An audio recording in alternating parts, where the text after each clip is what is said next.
ما زال هناك ملفات لا تخطر لكم على بال. ما ينفعش.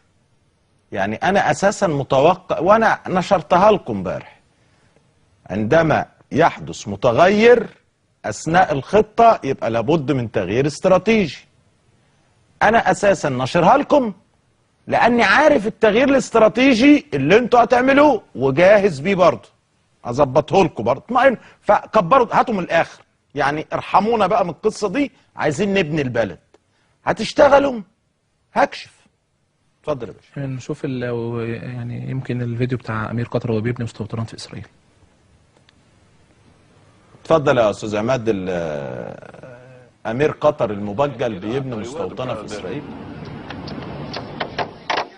Just down the street, the volunteers from Habitat for Humanity are working on another home.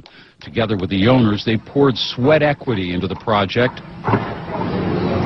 building as many as 20 houses in a week, all with the help of money from Qatar. Sheikh Hamad strides onto the work site for a closer look, exchanging handshakes and congratulations.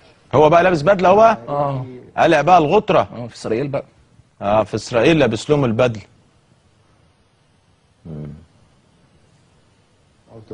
You realize it's going to affect people for the rest of their lives. Your gifts. Well, I'm happy to hear this.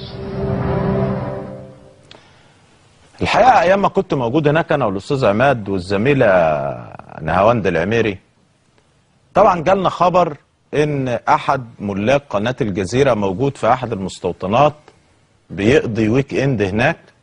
فانا حاولت الحقيقه جاهدا انا وفريق العمل ان